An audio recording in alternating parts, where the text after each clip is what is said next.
오늘은 사무엘상 28장, 29장 이렇게 하도록 하겠습니다. 28장 1절, 2절에 블레셋 사람이 이스라엘에 쳐들어가려고 모든 부대를 집결시켰다. 그러자 아기스가 다윗에게 말하였다. 기관이 나와 함께 출정하여야 한다는 것을 알고 있을 줄 아오. 기관은 부하들을 거느리고 직접 출정하시오. 다윗이 아기스에게 대답하였다. 그렇게 하겠습니다. 이 종이 무엇을 할 수 있는지 임금님이 아시게 될 것입니다. 아기스가 다윗에게 말하였다. 좋소. 기관을 나의 종신 경호대장으로 삼겠소. 이렇게 했는데 지금 블레셋이 이스라엘에 쳐들어가서 전쟁을 하려고 하는데 다윗이 이제 거기에 출정을 하려고 하는 거잖아요. 근데 지금 블레셋 왕이 출정 명령을 내렸으니까 안 갈 수는 없고 가야 되고 지금 다윗도 보면 아주 적극적으로 이 전쟁에 참여하려고 하거든요. 좀 이상해요. 지금 가면은 이스라엘과 전쟁을 해야 되고 이스라엘 백성들을 죽여야 되고 그리고 자기 친구인 요나단을 만나게 될 거고 근데도 지금 나가려고 하거든요. 이 상황은 뭐 어떻게 해석해야 될지 잘 모르겠어요. 일단 자기는 살기 위해서 블레셋에 왔고 블레셋 왕 아기스의 도움으로 지금 살고 있고 그러니까 이 왕에게 지금 충성해야 되는 거 맞거든요. 근데 이게 상황을 생각해 보면 이게 이 전쟁에 다윗은 절대로 나가면 안 되는 그런 전쟁인 거죠. 자기 동족을 쳐서 죽여야 되는 그런 아주 이상한 지금 다윗은 이스라엘의 왕이잖아요. 그 하나님의 기름 부음을 받아서 이스라엘의 왕이 될 그런 사람인데 이스라엘과의 전쟁에 나가서 이스라엘 백성하고 전쟁을 하고 죽이고 막 이렇게 된다는 건 있을 수가 없는 일이잖아요.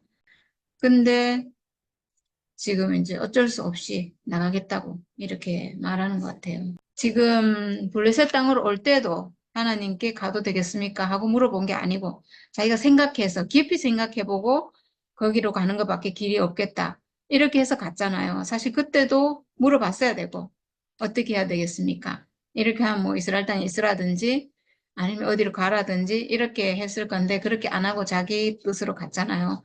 물론 어쩔 수 없어서 살기 위해서 간 거긴 하지만 그때도 물어봤어야 되고 지금도 사실은 하나님께 물어봤어야 되죠. 지금 이런 상황이 됐는데 가도 되겠습니까? 그럼 하나님이 지금 그 다윗이 이 전쟁에 출정하지 않도록 하나님은 계획을 쫙 세워놨어요. 블레셋 장수들이 반대를 해서 이 전쟁에 참여하지 않도록 이렇게 하나님은 계획을 해놨잖아요.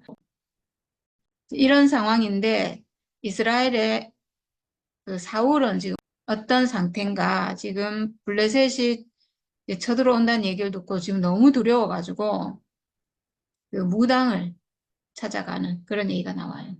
사무엘이 이미 죽어서 온 이스라엘 백성이 그의 죽음을 슬퍼하며 그를 그의 고향 라마에 장사 지낸 뒤였다.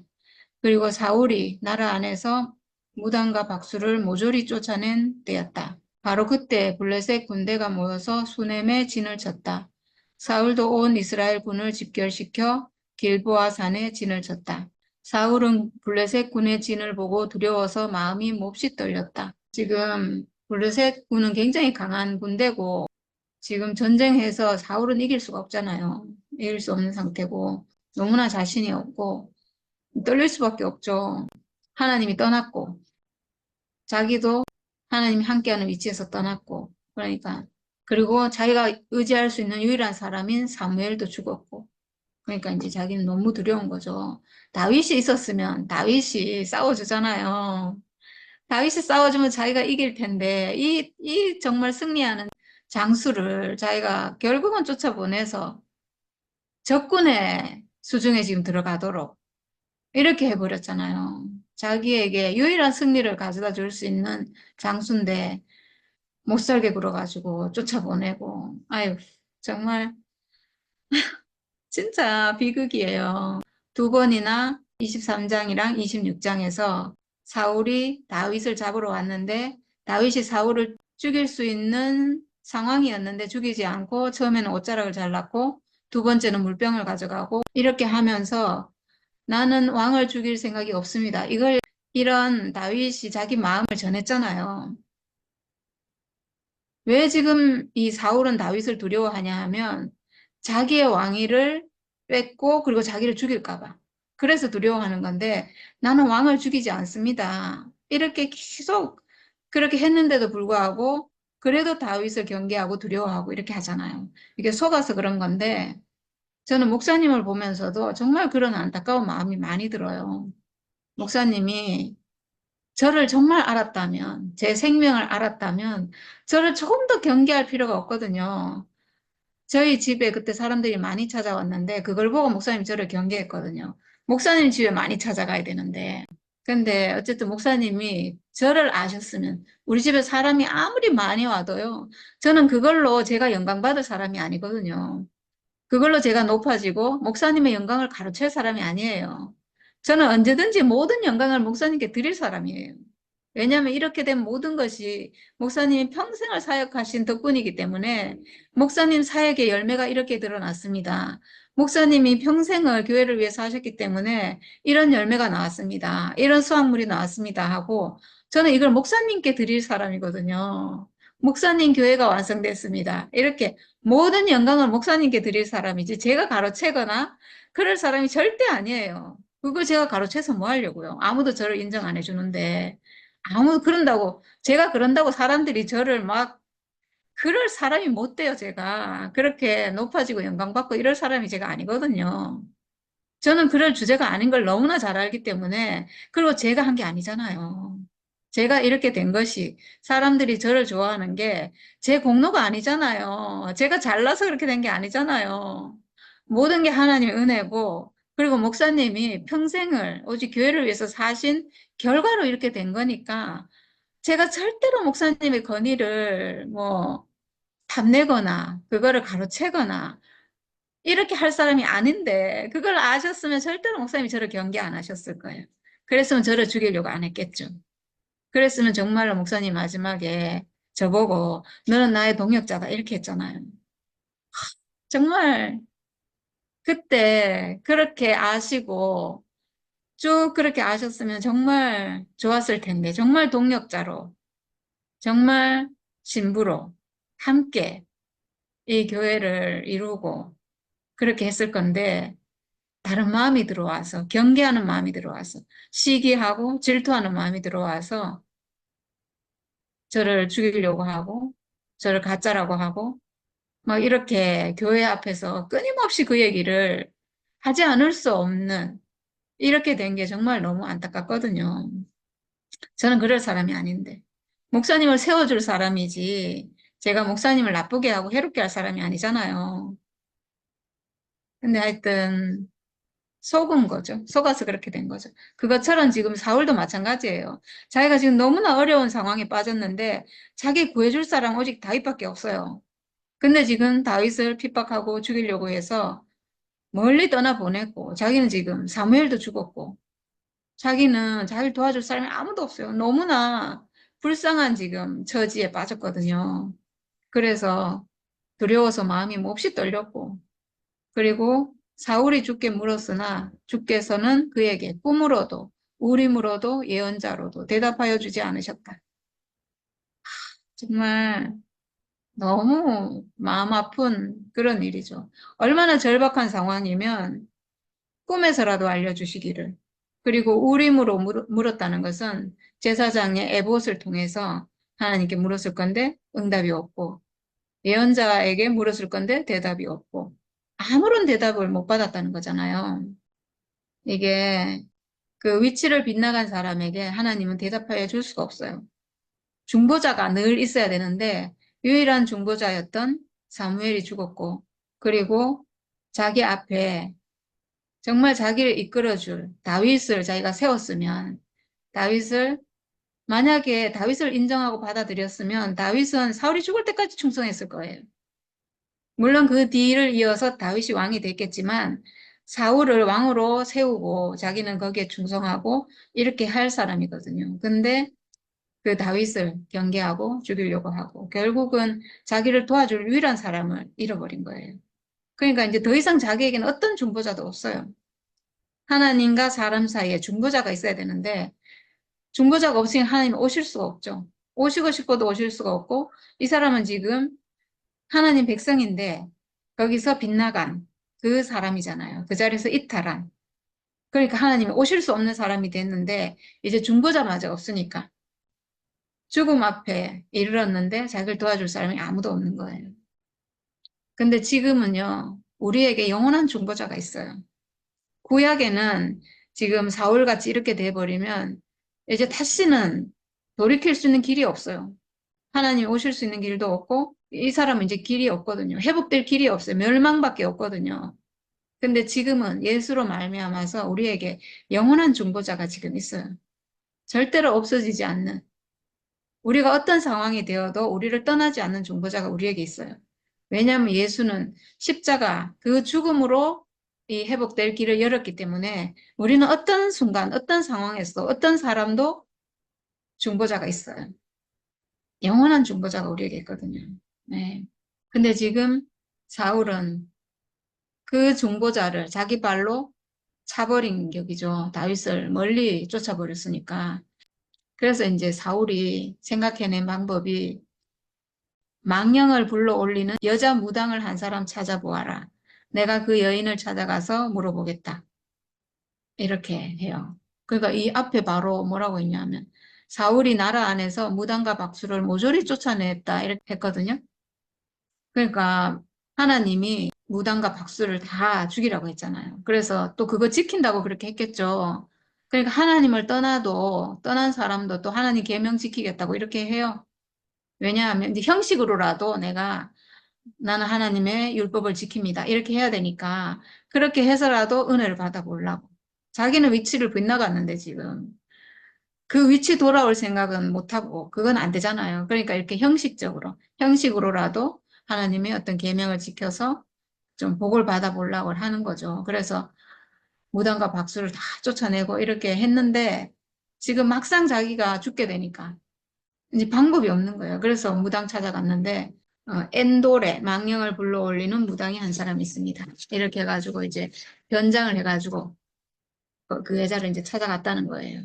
그래서 사울이 가가지고 망령을 부르는 술법으로 내가 당신에게 말하는 사람을 나에게 불러 올려주시오. 그리고 그때도 지금도 다 이런 사람이 있었나 봐요. 죽은 사람의 영을 불러가지고 막 이게 빙의해가지고 이렇게 막 그 사람으로 말하고 이런 거 있잖아요. 저는 사실 이런 거는 잘 몰라요. 이게 정말 그 사람의 영인지 아니면 어떤 혼의 작용인지. 그래서 저는 개인적으로는 그런 걸 전혀 믿지 않아요. 그런 걸 믿지 않는데 어떤 혼의 영역, 그 사람의 어떤 혼으로 할 수 있는 그 영역도 굉장히 넓은 것 같아요. 그러니까 사람이 하나님과 연합하도록 지어졌잖아요. 하나님과 연합하도록 지어졌어요.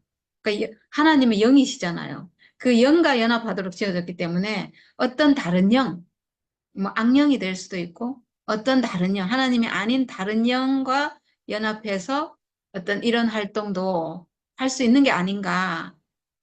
그래서 어떤 죽은 사람의 혼령을 불러가지고 뭐 이렇게 한다 이러는데 실제 그게 죽은 사람의 혼령이겠어요? 저는 그건 정말 잘 모르겠어요.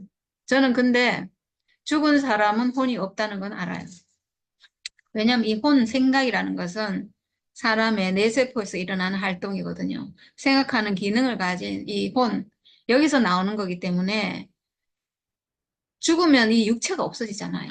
죽으면 육체가 없어지기 때문에 그 사람의 생각하는 기능도 싹 사라져요. 없어져요. 완전히 그냥 소멸되거든요. 네, 과학적으로는 그런데 저는 그래서 믿지 않아요. 어쨌든 여기는 사무엘의 영을 불러가지고 이제 대화하는 내용이 나와요. 그 여인이 내가 당신에게 누구를 불러 올릴까요? 이렇게 하니까 나에게 사무엘을 불러 올리시오. 이렇게 했어요. 참 이것도 희한하죠. 사무엘이 살아 생전에 얘기를 다 했거든요. 다 했는데 근데 지금 발등에 불이 떨어지니까 행여나 참 이 사울이 어리석어요. 그런 거 보면 정말 어리석어요. 자기는 다 알고 있거든요. 왜 이 전쟁에서 지는지, 왜 지금 자기가 두려워 떨고 있는지, 하나님이 함께하면 이기고 떠나면 지는데 왜 자기가 지금 두려운가? 자기는 지금 블레셋과 싸워서 이길 수가 없거든요. 이길 수가 없고 전에 싸워서 이겼던 것도 다윗이 있어서 이겼던 거예요. 근데 지금 이길 수 없는데 하나님을 떠나서 이길 수가 없고 다윗을 떠나서 이길 수가 없고 지금 이런 상황인데 정말 하나님께 정말 무릎 꿇고 엎드려야지 될 것 같은데 그게 아니고 요행을 바라고 지금 무당을 찾아와서 거기다가 또 사무엘을 불러가지고 뭘 어쩌겠다는 건지 와, 정말 안 될 일을 하고 있어요, 지금. 이런다고 사무엘이 도와주겠어요? 사무엘의 혼령이 온들 어떻게 도와주겠어요? 이건 정말 너무나 어리석은 일이죠. 그 여인은 사무엘이 올라온 것을 보고 놀라서 큰 소리를 질렀다. 이제 이렇게 되니까 이제 사울 왕인 걸 알게 된 것 같아요. 그래서 사울 임금님이 몸소 오셨으면서도 왜 저를 속이셨습니까? 왕이 무서워하지 말아라. 내가 무엇을 보고 있느냐? 이렇게 하니까 땅 속에서 영이 올라온 것을 보고 있습니다. 그 모습이 어떠하냐? 하니까 한 노인이 올라오는데 겉옷을 걸치고 있습니다. 사울은 그가 사무엘인 것을 알아차리고 얼굴이 땅에 닿도록 엎드려 절을 하였다. 네, 이렇게 올라온 게 과연 진짜 사무엘인지는 잘 모르겠어요. 이게 정말 우리가 어떻게 알겠어요? 이게 하나님은 산자를 쓰시지 이렇게 혼령을 이건 저는 사술인 것 같아요. 네, 어쨌든 땅에서 영이 올라왔고 네, 죽은 자니까 죽은 자는 뭐 저 밑에 음부에 있다고 했으니까 그래서 땅에서 올라오고 그래서 이제 근데 와서 또 대화하는 거 보면 사무엘 같아요. 뒤에 얘기하는 거 보면 사무엘이 한 말을 지금 그대로 하고 있는데 어쩌면 이거는 지금 이 사울에게 하나님이 마지막으로 이 영을 통해서라도 혼령을 통해서라도 마지막 그 경고를 하고 있는 게 아닌가 하는 생각이 들어요. 그러니까 하나님이 하시려고 하면 뭘 못 하시겠어요. 그래서 어쨌든 뒤에 사무엘의 혼령이라고 하는 이 혼령이 하는 말을 들으면 정말 하나님의 말씀을 전해주는 것 같아요. 사무엘이 사울에게 물었다. 내가 왜 나를 불러 올려 귀찮게 하느냐? 이렇게 했대요. 그러니까 사울이 제가 매우 궁지에 몰려 있습니다. 블레셋 사람이 지금 나를 치고 있는데 하나님이 이미 저에게서 떠나셨고 예언자로도 꿈으로도 더 이상 나에게 응답을 하지 않으십니다. 그래서 내가 무엇을 어떻게 해야 하는지 알고 싶어서 이처럼 어른을 뵙도록 해달라고 부탁하였습니다. 정말 인간적으로 생각해도 그냥 너무 불쌍해요, 사울이. 자기가 이런 일을 자초하긴 했는데 지금 이 상황이 정말 죽음밖에 길이 없는 이런 상황이거든요. 이런 상황에서는 정말 그냥 하나님 앞에 완전히 엎드리고 완전히 굴복해야 돼요. 뭐 어쨌든 간에 죽여주십시오. 이래야 되거든요. 차라리 하나님 손에 죽겠습니다. 이래야 되거든요. 근데 지금 그렇게 할 수 없다는 거예요. 완전히 속아가지고. 지금 예언자로도 꿈으로도 이제 더 이상 응답하지 않는 정말 그냥 죽음이 내 앞에 그냥 기다리고 있는 이런 상황이잖아요.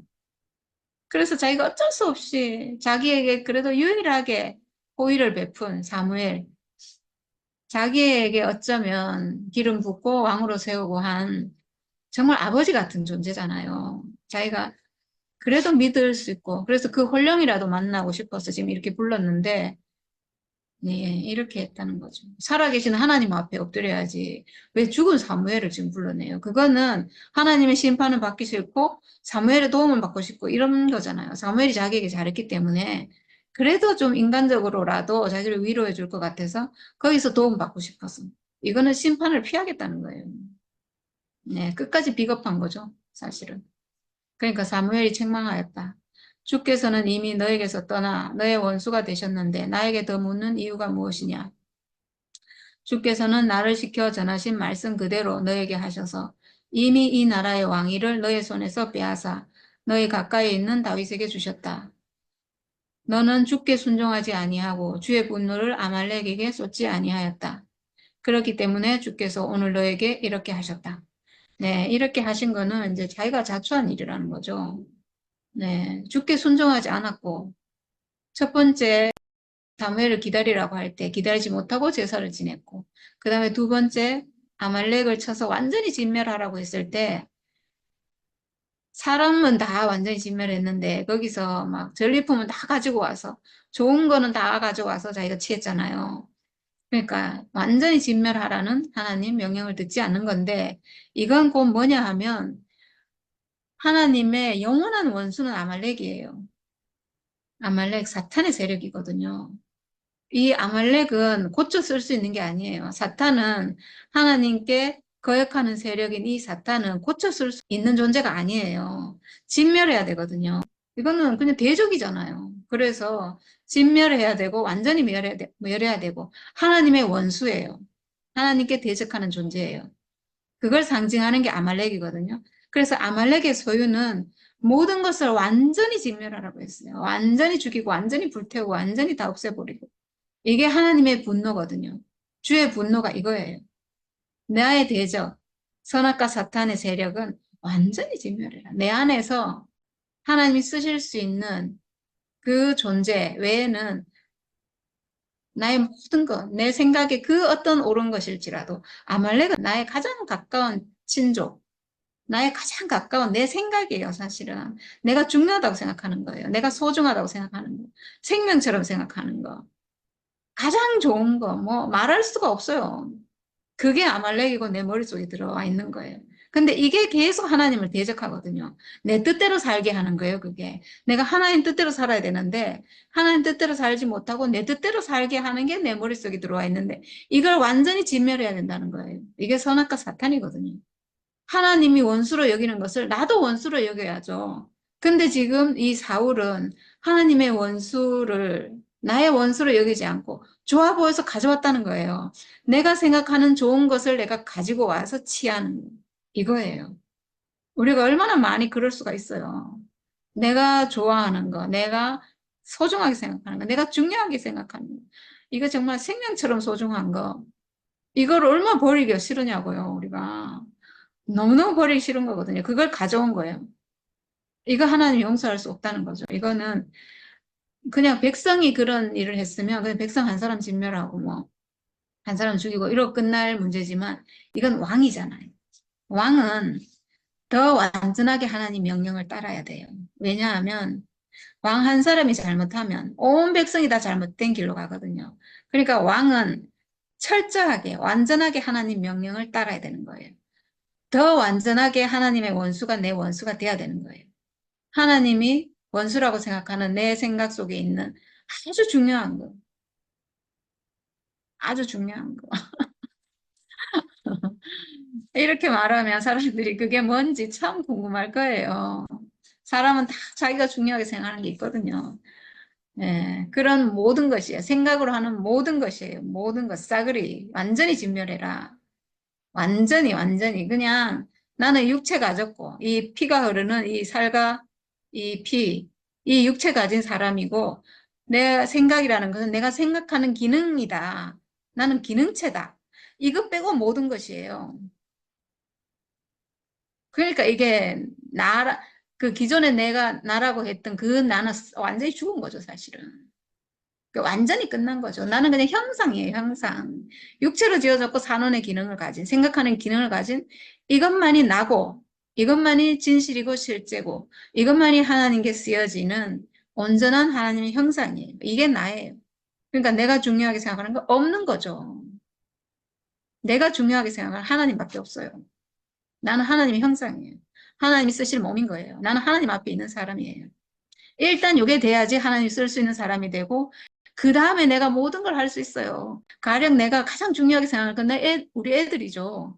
애들 가장 중요하고 먹고 살아야 되니까 직장 중요하고 뭐 이런 거죠. 돈도 중요하고 뭐 사람과의 관계도 중요하고 다 중요한데 일단 내가 하나님께 쓰이는 사람으로 형상으로 회복돼서 하나님 앞에 있으면 내가 그게 중요하지 않아서 안 하는 게 아니고 그 모든 것을 내가 또 다 하는 거예요. 우리 저한테 중요하고 일하는 거 중요하고 다 중요하고 다 할 수 있어요. 아무 상관없어요. 그렇지만 이미 하나님께 거룩하게 구별된 사람으로 하나님 앞에 있는 사람으로 그걸 하는 거예요.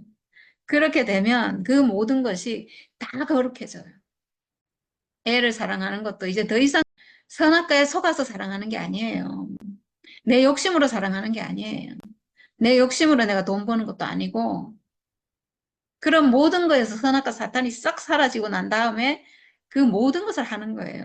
예, 근데 이 사울은 그렇지 않았다는 거예요. 분명히 멸하라고 했는데 다 가지고 왔잖아요. 양과 소와 염소, 낙타 뭐 좋아 보이는 거 얼마나 좋아 보이겠어요. 그게 사실은 거기서는 완전히 뭐 엄청난 재산인데 좋아 보여서 가지고 왔다는 거예요. 네. 하나님 그거를 내가 가지고 있는 그 어떤 것도 하나님은 가져오기를 원하지 않아요. 그 목사님 그런 비유 많이 하셨잖아요. 하나님은 그러니까 임금님이 거지 처녀하고 결혼을 하는데 거지 처녀가 뭘 가지고 오려고 하면 다 거지 보따리잖아요. 그래서 임금은 다 놓고 오거라. 다 필요 없다. 아무것도 없이 몸만 오거라. 이렇게 하는데 이 거지 처녀는 그래도 이것도 중요하고 저것도 중요하고 막 그래서 사가지고 가려고 한다는 거죠. 다 필요 없다는 거예요. 우리가 하나님 앞에 갈 때도 마찬가지예요. 내가 가지고 있는, 내가 소중하다고 생각하는 거, 나는 가지고 가고 싶은데, 하나님은 아무것도 필요 없다. 그냥 네 몸만 오면 된다. 이러신다는 거죠. 하나님에게 필요한 건 몸밖에 없어요. 사람의 몸. 그래서 우리가 이 몸으로 하나님 앞에 가면 하나님 다 채워주시고, 완전히 하나님의 사람으로, 하나님의 아들로, 거룩하게 구별돼서, 완전히 변화돼서, 그 사람으로 내가 이제 다 다시 살 수 있는 거예요. 다.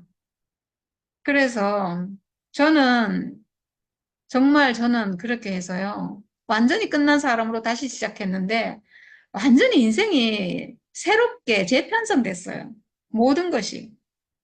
진짜 옛 하늘과 옛 땅은 완전히 사라지고 새 하늘과 새 땅이 새 인생이 제 앞에 쫙 펼쳐졌어요. 정말 새 사람으로 살아요. 모든 것이 재편됐어요. 모든 것이 정말 너무나 신기할 만큼 새로운 인생이 펼쳐졌어요.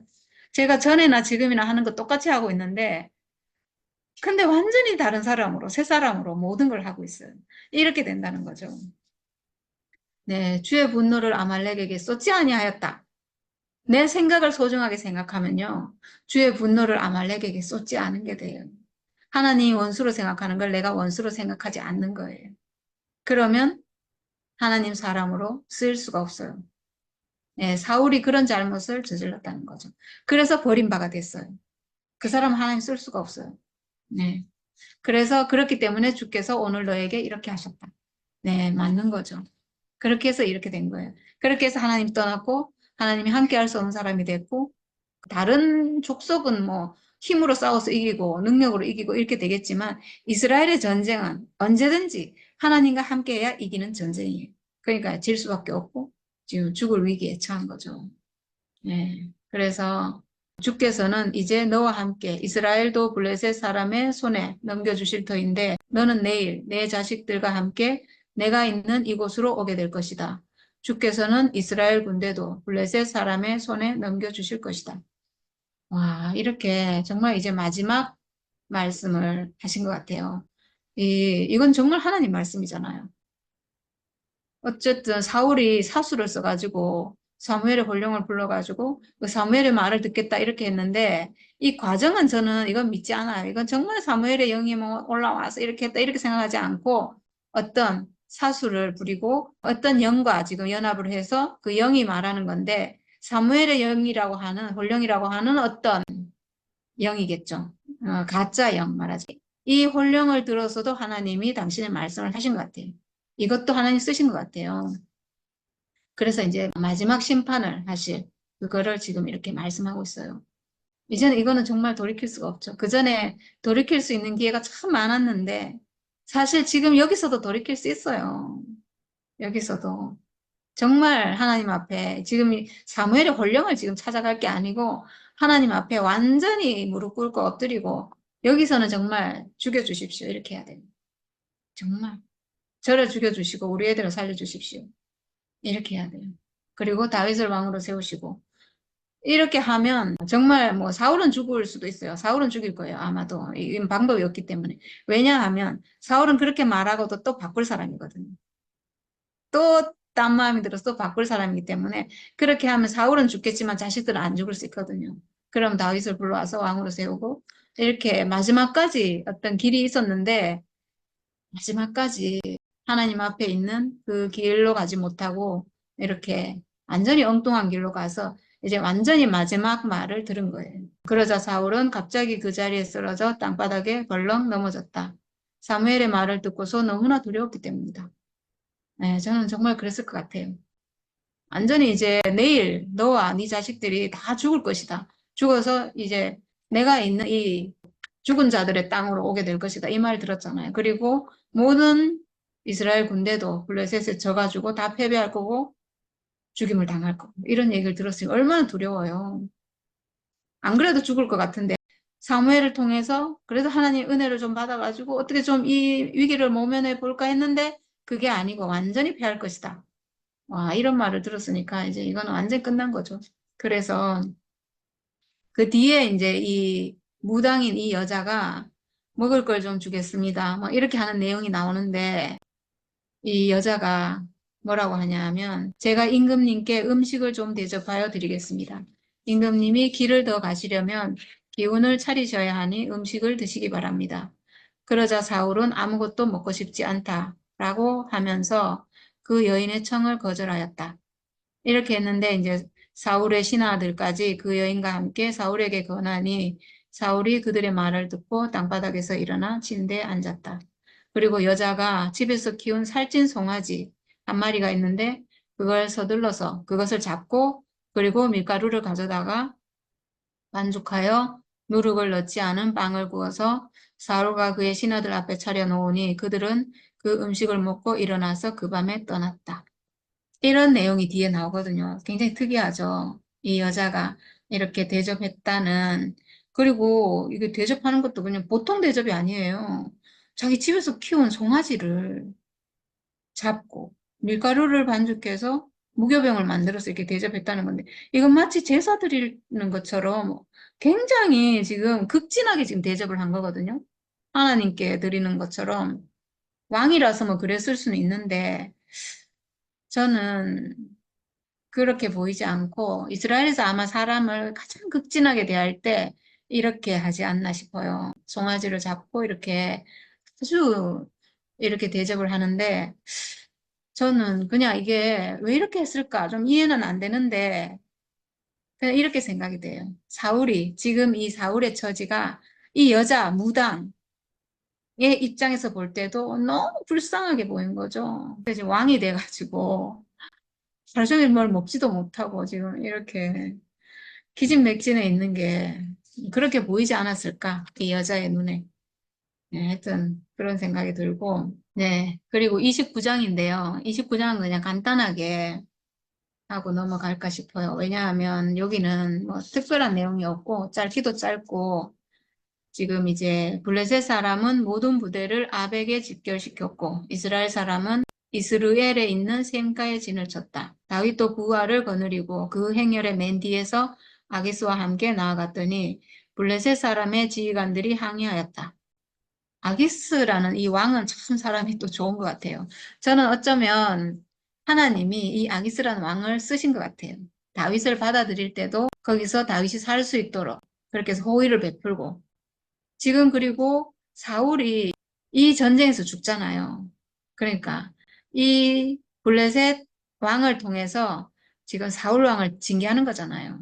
네. 그렇게 쓰는 거죠. 이방 왕을 들어서 쓰잖아요. 이스라엘을 징계할 때 하나님이 이방 왕을 들어서 쓰시거든요. 그런 것처럼 지금 이 왕을 들어서 쓰는 것 같아요.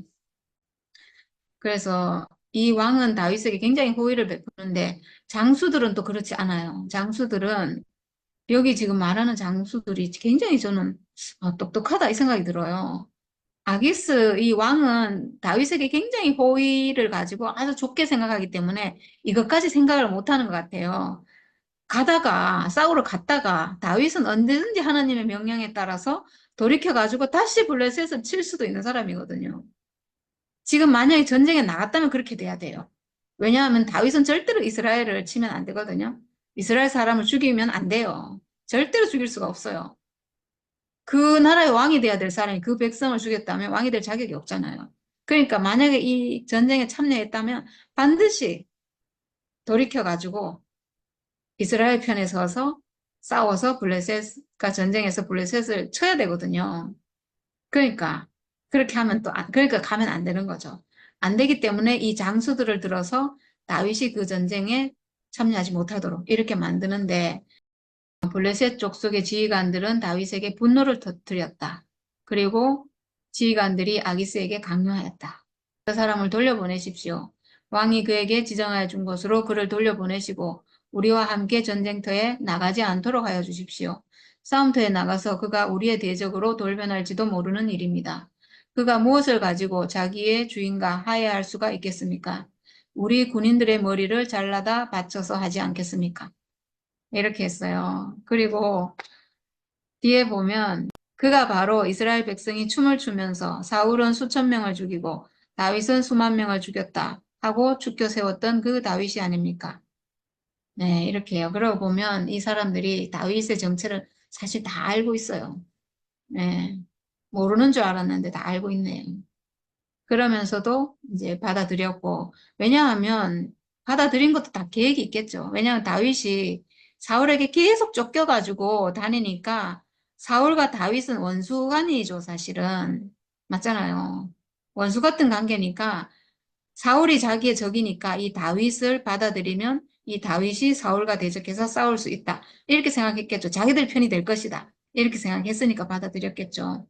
근데 이제 지금 이 전쟁에 다윗은 절대로 참여하면 안 되고, 다윗이 참여하면요, 이스라엘이 이기고, 블레셋은 패하고 이렇게 돼요. 다윗이 이 전쟁에 참여하면. 당연히 그렇잖아요. 다윗은 이기는 사람이니까.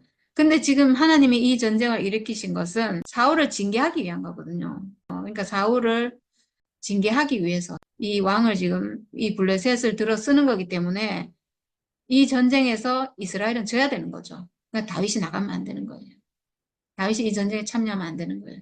그래서 이 장수들을 들어서 이렇게 한 것 같아요. 근데 이 장수들 하는 말 들어보면 너무 맞는 말이잖아요. 다윗이 만약에 진짜 갔다면 이렇게 돼요. 장수들 하는 말대로 됐을 거예요. 네, 일단 오늘은 네, 여기까지 하고 마치도록 하겠습니다. 네, 이 성경 전개가 참,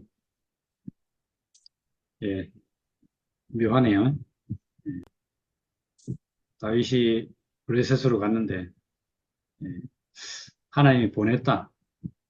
이렇게 볼 수도 있을 것 같은데, 진짜. 다윗이 어쩌면 자기 그 하나님께 물어보지 않고 자기 생각으로 갔는데, 그걸 이용해서 오히려 이 사울 왕을 갖다가 이렇게 말하자면 그 징계하는, 네, 그런 일로 사용했다. 오늘 그렇게 들으니까, 이 하나님도 지켜보다가 결국은 안 되겠다. 이런 결론에 도달했는 것 같고, 야, 하나님을 한번 떠나는 사람은, 야, 이거 회복하기가 쉽지 않네요. 그렇지. 물론, 구약 성경에도 보면, 이렇게 회개하고, 또 자기 잘못을 자복하고 이런 사람들이 있잖아요. 근데 이 왕은 보니까, 그럴 수가 없는 왕이에요. 워낙 이렇게 자기가 가지고 있는 걸 갖다 지켜야 하기 때문에. 사람이 이렇게 뭔가 가지게 되면 진짜 그거 지키려고 온갖 수단을 다 쓰는 것 같아요. 그러다 보니까 그게 이제 무리수를 쓰는 거죠. 네, 아까 예, 이거 주위에서 많이 볼 수 있는 거잖아요. 한 나라가 망하거나 아니면 어떤 조직이 이렇게 되려고 그러면 꼭 그렇게 무리수를 쓰다가 망하거든요. 네, 근데 이 사울도 이제 그렇게, 우리 알다시피 다윗을 향해서 많은 무리수를 썼고, 네, 하나님께 물어본다. 다시 말하면 어떤 순리와 공의 이런 거 관계없이 수를 쓰다 보니까 이런 일이 생기지 않나. 결국은 하나님께서 이제 다윗, 다윗이 블레셋으로 넘어가고 나서, 블레셋을 통해서 이 사울을 갖다가 이렇게 징계해버리는, 그래서 끝내버리는, 그런 일을 지금 보고 있는 건데, 참 이게 그런 것 같아요. 우리가 볼 때는 그냥, 진짜 그 사울과 다윗이 좋은 관계로 있었으면 얼마나 좋았을까. 그렇게 우리가 생각이 되는데, 이상하게 여기서는 그럴 수가 없는 것 같아요. 왜냐하면 생명이 서로 다르기 때문에. 아까 그 아말렉 얘기를 했는데, 아말렉과 이스라엘은 진짜 결코 공존할 수 없는 그런 관계다. 이걸 아까 예를 들어 설명하는데 우리 속에 내가 좋아하는 것들, 내가 보기에 뭐 좋은 것들 이런 것들이 있으니까 이런 것들을 우리가 포기할 수 없잖아요. 그런데 이런 것들의 근원을 보면 다 나를 위한 것이고 선악과에 의해서 형성된 것들이니까 야, 이 악은 버리기 쉬운데 선은 버리기 진짜 어려운 것 같아요. 그래서 우리가 이 말하자면 그 극한 상황이나 이 죽음을 통해서 그런 한계 상황에서 우리가 내가 가지고 있는 내가 좋아하는 것들을 다 내려놓고 새로 시작하는 그런 일이 우리에게 요구되는데 아마 그래서 많은 사람들이 그 볼 때 이렇게 다른 삶을 사는 거 보면 고난이고 어려운 일이고 이런 걸 통해서 그런 새로운 경험을 하게 되는데 그때 우리는 자신도 모르게 죽음을 경험하잖아요. 인생에게 만약에 인생이 막 내 마음대로 다 되면 진짜 뭐 죽으려고 하겠어요. 그런데 야, 사람에게 죽음이라는 것이 어떤 고난과 어떤 상황을 통해서 왔을 때 그때 우리가 이제 그런 고백을 하게 되잖아요. 내가 인생입니다. 나는 참 사람입니다. 사람이기 때문에 오라면 오고 가라면 가야 할 것이 그런 상황에 놓였습니다. 이게 이제 우리가 말하자면 오늘 이 사울에 비롯해서 말하자면 이게 자기의 한계를 인정하는 거잖아요. 그럼에도 불구하고 사울은 왕이기 때문에 자기 한계를 인정하지 못하는.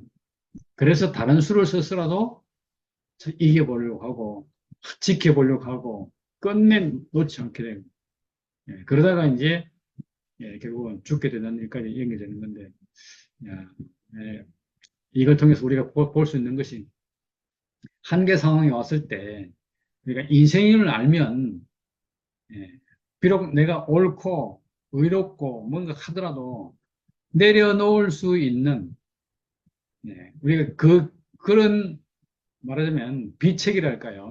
방법을 우리가 이제 알게 되는 거잖아요. 예수님을 보면서도 예수님을 볼 때 어떻습니까? 뭐. 이 사람은 다른 일을 한 게 아니잖아요. 하나님이 원하시는 일을 갖다가 평생 한 사람인데 그렇게 산 사람인데 십자가가 제시되었을 때 그 우리가 알다시피 어찌하여 나를 버리시나이까 이런 고백을 하는 사람으로 서게 되는 거잖아요. 우리는 이 고백 앞에서 우리가 다 그 고백 앞에서 우리가 포함되잖아요. 우리도 다 그 고백을 하게 된단 말이죠. 왜 그런가? 우리가 이제 하나님을 위한 선을 행했기 때문에 하나님 나를 지켜줄 것이다. 그런 믿음으로 선을 갖다가 이렇게 탁 칭송하고 선을 갖다가 이렇게 내세우고 했을 건데 하나님께서는 이 선 넘어서 선과 악을 넘어서 우리의 근원적인 운명으로 우리에게 딱 제시하기를 야, 선하다고 해서 사는 것이 아니고 이 죽음 문제는 그 이전의 문제다. 그거 차원이 넘어선다. 이렇게 딱 보여지니까 우리가 거기서 내가 선악과 안에서 내가 좋아하는 것들, 내가 사랑하는 것들, 내가 이렇게 절대 포기할 수 없는 것들 이런 것들이 선악과 안에서 있는 것이었거든. 이런 한계를 우리가 경험하게 되고 그래서 내려놓고 인생의 운명으로 딱 예수가 섰던 그 자리에서 우리도 한번 서보게 되는 거잖아요. 이런 경험을 통해서 우리가 이제 말하자면 이 사울이 가지고 있던 한계를 우리도 넘어보는 거죠.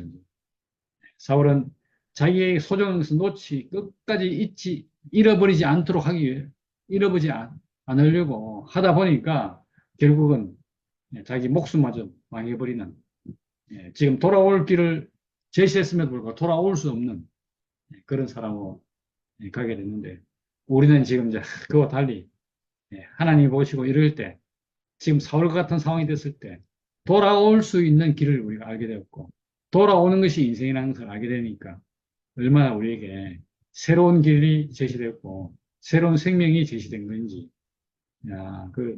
아까 예수를 보는데 우리의 참된 중보자다. 왜 우리가 이렇게 돌아올 수 있고 또 내려놓을 수 있고 내가 인생이라고 말할 수 있고 그런 고백을 통해서 하나님 앞에 설 수 있는지 그것은 바로 우리 중보자 예수께서 바로 그런 모습으로 우리 앞서서 우리의 길이 되셨기 때문에 그렇잖아요. 그래서 우리는 그 예수가 있기 때문에 우리는 이제 얼마든지 회개할 수 있는 길이 열렸고, 회개를 통해서 우리 사람의 근본된 자리로, 하나님 지은 사람의 자리로 회복될 수 있는 길이 열린 거죠. 그래서 우리는 그걸 알고 나니까 우리가 이제 우리는 회개하는 것이 너무 쉬워졌고, 돌아갈 수 있는 길이 너무 쉬워졌고, 끝까지 이렇게 뭔가 쥐고 안 놓으려고 할 필요가 없는 거죠. 왜냐하면 그것의 가치를 아니까. 알고 보니까 이게 진짜 한계, 한계를 넘어설 수 없는 뭔가가 있는데 그런 것이었구나. 이렇게 알게 되고 참 그래서 선악과 안에서 있는 일, 그걸 그것의 한계를 우리가 알게 되는 거잖아요. 오늘 이렇게 이 사울을 통해서 하나님이 징계하는 모습을 보니까 이게 사람이 가지고 있는 한계를 우리가 볼 수 있고 그걸 통해서 우리가 이걸 내려놨으면 얼마나 쉽게 진짜 말 그대로 자기도 살고 이스라엘도 살고 블레셋은 망하고 이래 될 건데 그래 될 수 없는 사정으로 점점 몰려가는 이 사실이 이러한 진실이 우리에게 보여주는 것이 있는데 딱 보이니까 참 우리가 앞으로 사는 것도 너무 어떻게 보면 쉽죠 이제 우리는 이런 상황에 처했을 때 예수님이 가신 길을 우리가 생각하면서 우리도 그 안에서 내 좋은 것들, 내 옳은 것들 절대 이것만 포기 못했던 것을 갖다 내려놓을 수 있는 내려놔도 되는 그런 것 갖다 우리가 경험하게 된 거잖아요. 오늘 그런 시간이 되어서 나름 의미 있는 시간이었습니다. 사울의 징계를 통해서 우리에게 참된 중보자인 예수 안에서 그 모든 것을 내려놓고 하나님의 처분을 기다리는 그런 어, 참 진실한 사람으로 설 수 있도록 우리에게 은혜를 베푸신 주님을 전합니다. 감사합니다.